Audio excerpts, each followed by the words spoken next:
Mémoires électroniques RAM et dynamiques. 2. Mémoires électroniques RAM et dynamiques. 2.1. Dispositif de mémoire. La figure 16 montre un interrupteur utilisé comme élément de mémoire. Le levier de cet interrupteur peut se trouver dans deux positions distinctes, orientées vers le haut ou vers le bas. À la première position est associée une lampe allumée et à la seconde la même lampe éteinte. De plus, à levier en haut et lampe allumée, on fait correspondre le niveau logique 1, tandis qu'à levier bas et lampe éteinte, on fait correspondre le niveau logique 0. Grâce à cette convention, le dispositif devient une cellule de mémoire à deux états, ou binaire. La cellule de mémoire, en général, est donc un circuit ou une partie de circuit qui peut emmagasiner un seul bit d'information, 0 ou 1, comme représenté figure 17. La bascule est l'équivalent électronique de l'interrupteur dont nous venons de parler. Plusieurs bascules reliées de façon appropriée constituent un registre, c'est-à-dire une mémoire électronique, non plus élémentaire mais capable de contenir une succession de bits appelée séquences. Les séquences de bits, stockées dans les registres, peuvent avoir une longueur maximale égale au nombre d'étages de chaque registre, 8, 16, 32 bits. Ces séquences sont appelées mots. On peut donc définir le registre comme étant un circuit de mémoire capable de mémoriser un mot. Dans les leçons précédentes, vous avez pu examiner les registres à décalage, shift register. Nous avons vu qu'il y a des registres à décalage avec entrée en série ou en parallèle et des sorties en série ou en parallèle. À la figure 18 est représenté le schéma d'un registre avec entrée et sortie en parallèle. Souvent, il n'est pas nécessaire d'indiquer dans les détails comment est conçu le registre, il suffit de le dessiner sous forme d'un ensemble de cases adjacentes en même nombre que celui des cellules de mémoire réservées à chaque bit. Les flèches qui représentent le flux de bits relatifs aux entrées et aux sorties sont en même nombre que les cellules. Parfois, pour représenter le flux total de bits en entrée et en sortie, en parallèle, on utilise une grande flèche unique et le symbole du registre se résume à un seul rectangle. Dans ce cas, le nombre de cellules de mémoire est indiqué en nombre de bits, registre de n bits, comme vous pouvez le voir sur la figure 19. 2. Mémoire RAM, Random Access Memory, ou en français, mémoire à accès aléatoire. Une mémoire RAM est formée de nombreuses cellules disposées en rangées et colonnes, comme les compartiments d'un casier de boîte postale, figure 20. Chaque cellule peut être identifiée en utilisant un numéro de colonne et un numéro de rangée, tout comme on le fait lorsque l'on joue à la bataille navale. Le terme « accès aléatoire », qualifiant ce type de mémoire, signifie que l'on peut accéder à chaque case mémoire sans respecter un ordre préétabli mais au hasard des besoins et des choix. La cellule élémentaire d'une mémoire électronique est essentiellement constituée d'une bascule dotée d'un réseau combinatoire extérieur tel qu'il permette l'enregistrement et la lecture des données, figure 21.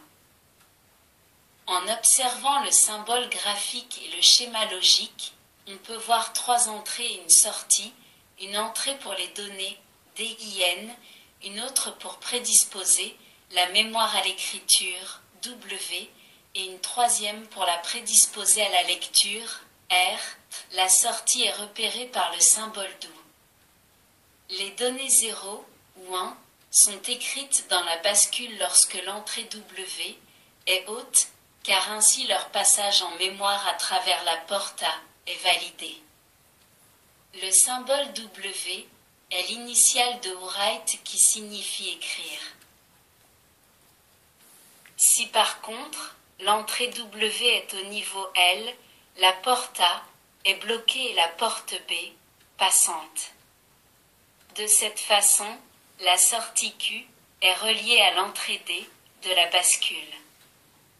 De ce fait, chaque fois qu'une impulsion d'horloge arrive, le contenu de la bascule ne se perd pas, car il est réinscrit à travers l'entrée D. La donnée présente sur Q est lue lorsque l'entrée R est au niveau O, ce qui valide la porte C et permet au niveau disponible en Q de s'afficher sur la sortie d'O. La lettre R est l'initiale de read qui signifie lire. Le réseau combinatoire de portes qui environne la bascule permet de superposer les opérations de lecture et d'écriture même si cela ne se fait pas habituellement, car en règle générale, les deux opérations sont effectuées séparément. Afin de différencier les deux opérations, on peut utiliser un inverseur tel que celui représenté figure 22.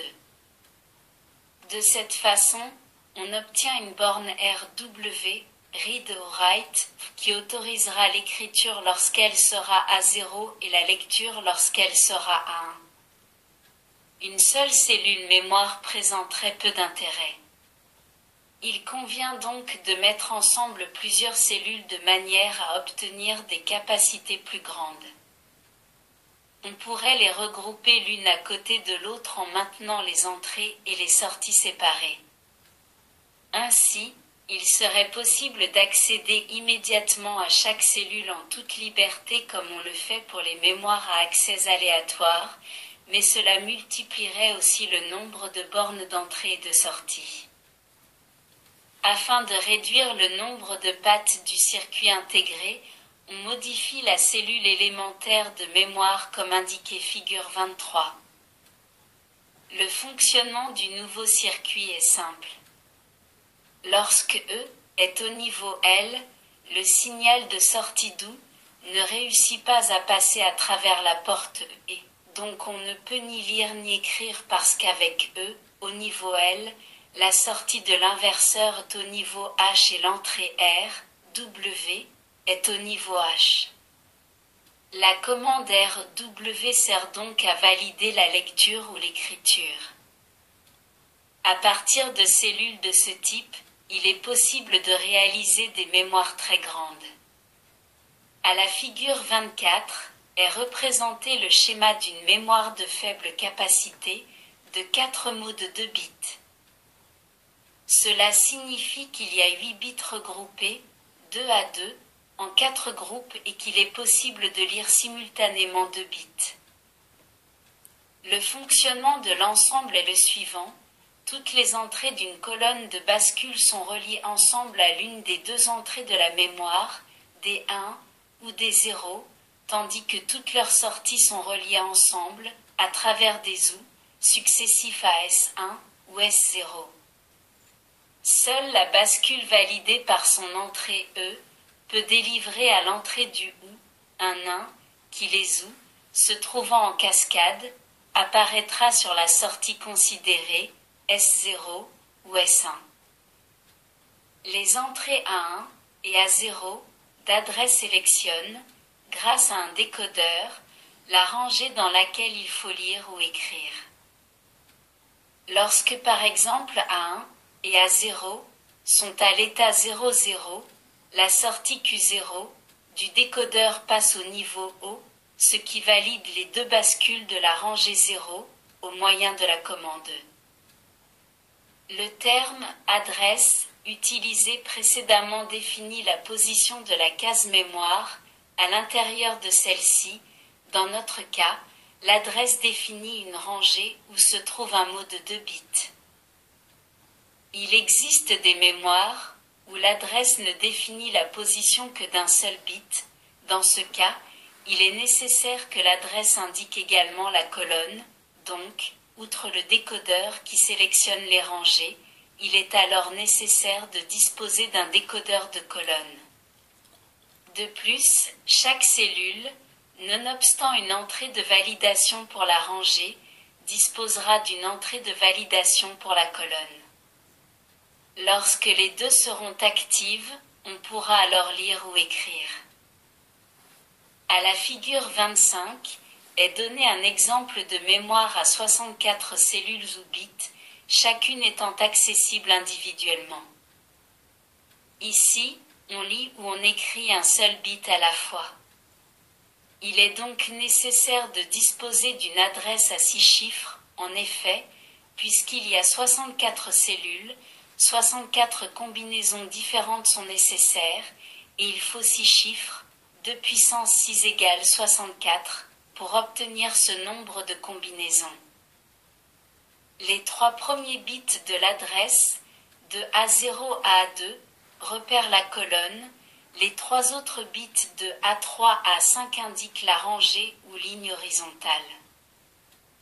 L'adresse complète est donc formée de la manière suivante. Cette adresse désigne la cellule située sur la rangée 0, 1, 0, c'est-à-dire la rangée numéro 2, la troisième en partant du haut, et dans la colonne 1, 1, 0, c'est-à-dire la colonne 6, la septième en partant de la gauche. Les cellules sont représentées par un petit carré. Pour des raisons d'espace, les différentes entrées et les différentes sorties n'y sont pas indiquées, par contre elles le sont figure 26. Le schéma de la mémoire de la figure 26, bien que très simplifié, est encore assez complexe. On peut facilement imaginer que lorsque la capacité de la mémoire augmente, la complexité du dessin augmente aussi. Pour représenter une mémoire, on utilise donc habituellement des schémas synoptiques encore plus synthétiques, comme celui de la figure 27 où toutes les cellules ne sont pas représentées une à une mais remplacées par un rectangle. Il s'agit de 32 rangées et de 32 colonnes, soit 1024 cellules qu'il aurait sinon fallu représenter. En observant ce schéma, on peut remarquer tout d'abord la présence d'une entrée supplémentaire CE, acronyme de Chip Enable, qui signifie sélection de boîtier. Cette entrée, comme nous l'avons vu dans certains cas, sert lorsque l'on utilise plusieurs boîtiers pour réaliser ou sélectionner une mémoire ou une autre mémoire s'il y avait plusieurs mémoires en question. On peut remarquer ensuite la présence du buffer I/O ou buffer d'entrée et sortie. Comme on le voit, le buffer est un circuit tampon, ici entre les cellules mémoire et les circuits externes. Les lettres I/O sont très importantes car on les rencontre très souvent surtout dans les microprocesseurs. Elles signifient input, output ou entrée et sortie. Jusqu'ici, nous avons vu des mémoires à entrée et sortie différenciées, mais en pratique elles sont confondues afin d'économiser les broches. La structure interne des mémoires le permet, en effet. Ces mémoires sont conçues pour que l'entrée ne perturbe pas la sortie et vice-versa. Merci de votre écoute. À bientôt.